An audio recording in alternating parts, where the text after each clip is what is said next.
আসসালামু আলাইকুম viewers, ইটুসব solution YouTube channel থেকে সবাইকে স্বাগতম।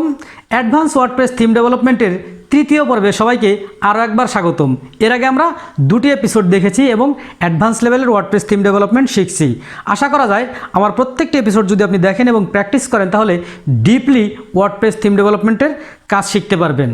তো চলুন প্র্যাকটিক্যালি কাজ শুরু করে দিই। এর আগে বলছি, আপনি যদি আমার চ্যানেলটি এখনও সাবস্ক্রাইব না করে থাকেন তাহলে অবশ্যই চ্যানেলটি সাবস্ক্রাইব করে রাখবেন আর পাশে থাকা বেল আইকনটি প্রেস করে রাখবেন যাতে করে পরবর্তী গুরুত্বপূর্ণ এপিসোড মিসিং না হয়ে যায়। তো আমাদের বুটস্ট্র্যাপের ফাইলগুলো আমরা আমাদের ওয়েবসাইটের মধ্যে ইনক্লুড করে ফেললাম। ইনক্লুড শেষ হওয়ার পরে এইবার এই বুটস্ট্র্যাপের ফাইলগুলো অনুযায়ী আমাদের ওয়েবসাইটটিকে ইন্টিগ্রেট করতে হবে। তো আমরা একটু ওয়েবসাইটে রিলোড করে দেখি যে আমাদের ওয়েবসাইটের এখনকার অবস্থা কি। আমরা দেখতে পাচ্ছি যে আমাদের ওয়েবসাইট এই দিকে লেগে গেছে, এই দিকে ফাঁকা আছে, অর্থাৎ কোনো রেসপন্সিভ স্টাইল বা বুটস্ট্র্যাপের ফলে জাস্ট শুধু ফন্টের স্ট্রাকচার পরিবর্তন হয়েছে, আর কোনো পরিবর্তন হয় নাই। তো এখন যেহেতু আর কোনো পরিবর্তন হয় নাই সেহেতু আমাদের বুটস্ট্র্যাপের ইন্টিগ্রেশনের কাজ এখন শুরু করতে হবে। ইন্টিগ্রেশনের কাজ শুরু করার জন্য আমরা বুটস্ট্র্যাপের ওয়েবসাইটে চলে যাই।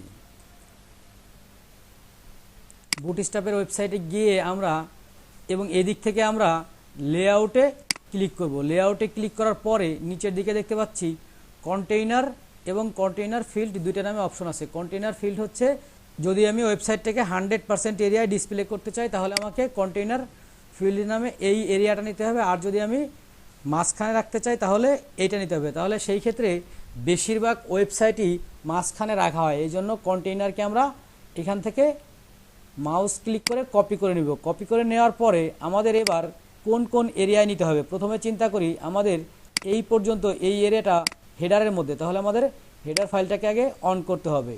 আমরা চলে যাই আমাদের থিমের মধ্যে এবং হেডার ফাইল অন করি। হেডার ফাইল অন করার পরে দেখুন এই যে এইখানে বডি শেষ হওয়ার পরে এইখানে বডি শেষ হয়েছে এবং এইখানে বডি শেষ হওয়ার পরে এইদিকে একটা ডিপ শুরু হয়েছে, এই ডিপটা এখানে কোথাও শেষ হয় নাই।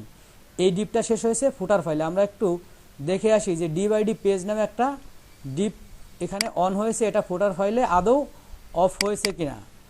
আচ্ছা, আমরা ফুটার ফাইলের নিচের দিকে চলে যাই এবং দেখতে পাচ্ছি এখানে একটা ডিপ ক্লোজ হয়েছে যেটার নাম হচ্ছে পেজ, এবং এইটা মূলত এখানে কোথাও অন হয় নাই। এটা হেডার ফাইলের মধ্যে অন হয়েছে এবং ফুটার ফাইলের মধ্যে শেষ হয়েছে। সুতরাং এই যে এইখান থেকে হবে আমাদের মূল কাজ শুরু। এইখানে আমরা এবার কি করব, আমাদের এই কন্টেইনারটাকে পেস্ট করব। এখন এই কন্টেইনার এখানে পেস্ট করলে কন্টেইনারটা শেষ হবে এই এরিয়াটা যেখানে শেষ হয়েছে ঠিক তার একটু পরে। আমরা এইখানে এটাকে পেস্ট করে দিলাম এবং এরিয়াটা শেষ করলাম। এবার আমরা একটু রিলোড করে দেখি যে আমাদের কোনো পরিবর্তন হয়েছে কিনা। হ্যাঁ, দেখতে পাচ্ছি এই এরিয়াটা এদিকে চলে আসছে। এখন এর মধ্যে যে কাজটা করতে হবে, রো নামে একটা ক্লাস ডিফাইন করতে হবে। আমাদের এর মধ্যে রো নামে একটা ক্লাস ডিফাইন করতে হবে। আর রো ক্লাসটা কেন ডিফাইন করা হয়, আসলে অনেক সময় দেখা যায় যে কনফ্লিক্ট হয়ে যায়, এক এরিয়ার মধ্যে আর এক এরিয়া ঢুকে যায়। এই কনফ্লিক্টটা আটকানোর জন্য আমাদের রো নামে ক্লাস ডিফাইন করতে হবে। তাহলে ডিপ ক্লাস আর ও W row, deep class row নামে আমরা এখানে একটা ডিপ অন করলাম। এই ডিপটা আমরা ক্লোজ করব। আগের ডিপটা যেখানে ক্লোজ করছি ঠিক তার একটু আগে আমরা এখানে এই ডিপটা ক্লোজ করে দিই। এবার এই ডিপটা ক্লোজ করে দিলাম। ক্লোজ করে দেওয়ার পরে রিলোড করলে একটা জিনিস দেখতে পাবেন, আমরা ঠিক এই সোজা আমরা দেখতে পাচ্ছি। একটু রিলোড করার পরে দেখতে পারবো একটু সরে যাবে। এটা দেখুন একটু বাম দিকে সরে গেল। এই যে বাম দিকে সরে গেল এই জিনিসটা 15 পিক্সেল সরে গেছে। এই 15 পিক্সেলকে ঠিক করার জন্য আমাদেরকে এই রোয়ের মধ্যে একটা ডিপ নিতে হবে। সেই ডিপটা হচ্ছে আমরা মূলত কতটুকু এরিয়ায় এটা ডিসপ্লে করব, অর্থাৎ আমাদের এইটুকু কতটুকু এরিয়ায় ডিসপ্লে করব, এটা হচ্ছে আমরা সম্পূর্ণ এরিয়ায় ডিসপ্লে করব। সম্পূর্ণ এরিয়ায় ডিসপ্লে করার জন্য আমরা গ্রিডে চলে যাব। গ্রিডে চলে যাওয়ার পরে যে জিনিসটা আমরা বুটস্ট্র্যাপ টিউটোরিয়ালের মধ্যে আগেই দেখেছি যে 12টা মোট এরিয়া, এই 12টা এরিয়াকে কত ভাগে ভাগ করব। তাহলে এইভাবে আমরা এবার ক্লাস ডিফাইন করব। ক্লাস ডিফাইন করার জন্য এখানে আমরা একটা ডিপ নিব এবং এই ডিপের ক্লাস নিব হচ্ছে COL -MD -12। সমস্ত এরিয়া ব্যাপী আমরা ক্লাসটা নিব। এরপরে COL -SM, SM for small. Small হলে কি হবে, স্মল হলেও 12 হবে, সমস্ত এরিয়ায় প্রিন্ট করবে। তাহলে এইটাকে আমরা এখানে আপাতত ক্লোজ করে দিই। ঠিক এইভাবে আপনি স্মল হলে কি হবে, লার্জ হলে কি হবে এবং এক্সট্রা লার্জ হলে কি হবে, এক্সট্রা স্মল হলে কি হবে, এই ক্লাসগুলো এখান থেকে ডিফাইন করতে পারেন। এবং এই ক্লাসটা আমরা শেষ করব আগের ক্লাসটা যেখানে শেষ করছিলাম ঠিক তার আগের লাইনে। আগের ক্লাসটা আমরা এখানে শেষ করছিলাম এবং এই ক্লাসটা এইখানে শেষ করব। শেষ করার পরে একটু রিলোড করে দেখব যে 15 পিক্সেল আমাদের সরে গিয়েছিল সেই 15 পিক্সেল আবার ব্যাক আসবে। একটু রিলোড করে দেখি, হ্যাঁ 15 পিক্সেল আবার এদিকে চলে এসেছে। এই ডিপ ক্লাস MD12 SM12 কেন নিলাম, সম্পূর্ণ এরিয়া ব্যাপী এটা কাজ করার জন্য এটা আমরা নিয়ে নিলাম। এখন ঠিক একইভাবে ফুটারের মধ্যেও আমরা এই 3টা এরিয়া বা 3টা ডিপ নিব, কারণ ফুটারকেও আমরা মাঝখানে আনবো। আমরা একটু যে দেখি নিচের দিকে যে ফুটারটা আসলে বাম দিকে মিশে আছে কিনা। হ্যাঁ, আমরা দেখতে পাচ্ছি যে এই যে ফুটারটা বাম দিকে মিশে আছে। তাহলে বাম দিকে মিশে আছে, এখান থেকে আমাদেরকে একটু ডান দিকে নিয়ে আসতে হবে। তাহলে আমরা ফুটার ফাইলে চলে যাই এবং ফুটার ফাইলে গিয়ে আমরা এইখানে এই 3টে ডিপ অন করে দেই এবং গতানুগতিকভাবে এই 3টে ডিপকে আমরা এইখান থেকে কপি করে নিয়ে এই ফুটারটা যেখানে শেষ হয়েছে তার পর এইখানে ক্লোজ করে দেই। এবং এই ডিপটা কিন্তু হেডারে শুরু হয়েছিল, এখানে ক্লোজ হয়েছে। এই ডিপটা আমরা কিছু করব না, এইখানে পেস্ট করে দিই। এবার আমরা এটাকে সেভ করে দিই। সেভ করে দেওয়ার পরে আমরা একটু রিলোড করে দেখি যে আমাদের ফুটার এরিয়াটা চেঞ্জ হয়েছে কিনা। দেখুন আমাদের এই যে ফুটার এরিয়া কিন্তু চেঞ্জ হয়ে গেছে। তো এরপরে আমাদের চলে যেতে হবে যে আমাদের মূল যে এরিয়া সেই এরিয়াটাকে ঠিক এই অ্যালাইনমেন্টে আনার জন্য, এই মূল এরিয়াকে এই অ্যালাইনমেন্টে আনার জন্য আমাদের কাজ করতে হবে কিসে, index.php-তে। আচ্ছা, আমরা index.php-টা আবার অন করি এবং index.php-তে এই কাজগুলো করে ফেলি। index.php-তে দেখুন এখানে মেইন শুরু হয়েছে এবং এইখানে মেইন শেষ হয়েছে। ঠিক এই মেইনের আগে এবং পরে আমাদের এই ক্লাসগুলো ডিফাইন করতে হবে। তাহলে 3টে ক্লাস হচ্ছে, এইখানে আমরা নিয়ে নিলাম এবং এই 3টে ক্লাস আমরা যে 3টে ক্লাস শেষ করেছিলাম সেই 3টে ক্লাস আমরা এখানে শেষ করে দেব। যেখানে মেইন শেষ হয়েছে সেইখানে শেষ করে দেব। এখানে শেষ হয়েছে, এইখানে আমরা শেষ করে দিলাম। এবার আমরা একটু রিলোড করে দেখি, আশা করি এইটা এই সেম অ্যালাইনমেন্টে চলে আসবে। দেখুন এটা সেম অ্যালাইনমেন্টে চলে আসছে, অর্থাৎ আমাদের ইন্ডেক্স থেকে এটাকে সেম অ্যালাইনমেন্টে নিয়ে আসা হয়েছে। কিন্তু আমরা যখন পোস্ট ভিউ করব তখন বিভিন্ন ফাইল থেকে কাজ করবে এবং কোন কোন ফাইল থেকে কি কাজ করবে এর জন্য আমাদের যে কাজ করতে হবে যে এই যে সমস্ত ফাইল থেকে কাজ করবে প্রত্যেকটা ফাইলে আমাদের এই বুটস্ট্র্যাপের যে এই 3টে ডিপ সেই 3টে ডিপকে ডিফাইন করতে হবে। তাহলে আমরা চিন্তা করি প্রথমেই যে আমাদের 404 নিয়ে আমরা কাজ করব। 404 ফাইলটা আমরা অন করি। 404 ফাইল অন করার পরে ঠিক একইভাবে এখানে মেইন যেখানে শেষ হয়েছে তারপরে আমরা 3টে ডিপ নিয়ে নিব। এই 3টে ডিপ আমরা যে 3টে ডিপ ডিফাইন করেছি সেই 3টে ডিপ এখানে আমরা নিয়ে নিলাম। 404-এ এইখানে নিয়ে নিলাম। এই 3টে ডিপ আমরা শেষ করব মেইন যেখানে শেষ হয়েছে এইখানে। তো আপনি ম্যানুয়ালিও শেষ করতে পারেন, সমস্যা নাই। ম্যানুয়ালি একটা একটা করে ক্লোজ করে দিতে পারেন, কোনো প্রবলেম নাই।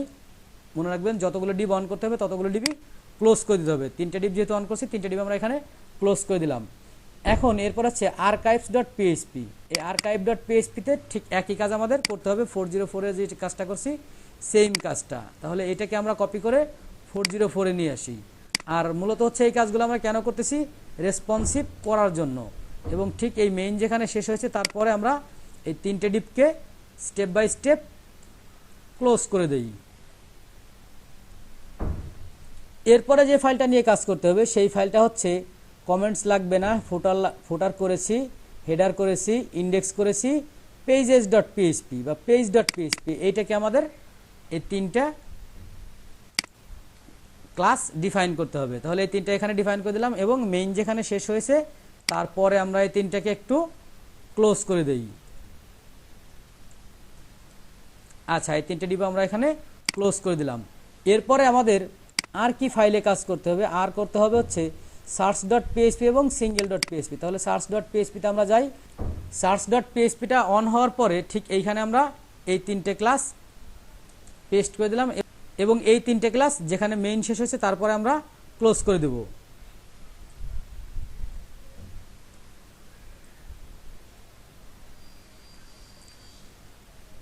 এরপরে হচ্ছে সর্বশেষ কাজ single.php-তে, কারণ সাইড বারে লাগবে না আর স্টাইলে তো লাগবেই না।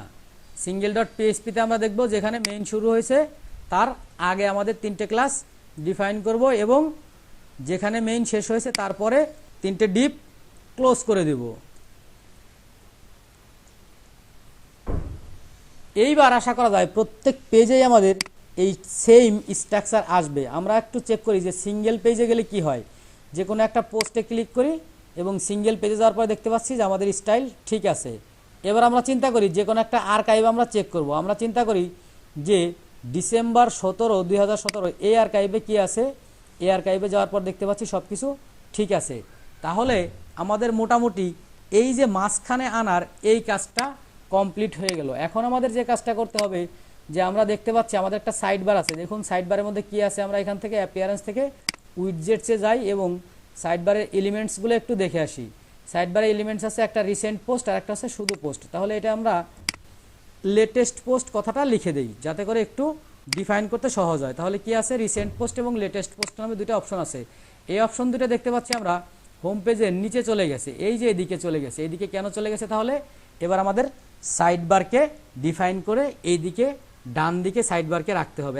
এখন এই ডান দিকে সাইড বার রাখার জন্য আমাদেরকে এই সম্পূর্ণ 12 এরিয়াটাকে ভাগ করতে হবে। সেই ক্ষেত্রে আমরা কত ভাগ করব, 12 এরিয়াকে ভাগ করার জন্য আমরা চিন্তা করি যে দুইটা ভাগ করব। একটা ভাগে থাকবে 9 অংশ আর একটা ভাগে থাকবে 3 অংশ। তাহলে 12কে যদি 2 ভাগ করি, 9 আর 3 12। তাহলে আমরা চিন্তা করি প্রথমেই যে আমাদের index.php-তে সাইড বার আছে কিনা। হ্যাঁ, index.php-তে সাইড বার আছে। আর কোথায় সাইড বার আছে, 404-এ সাইড বার নাই, আর্কাইভে সাইড বার আছে, পেজে সাইড বার আছে, সার্চে সাইড বার আছে, সিঙ্গেলে সাইড বার আছে। যত জায়গা সাইড বার আছে তত জায়গায় আমাদের এই কাজটা করতে হবে।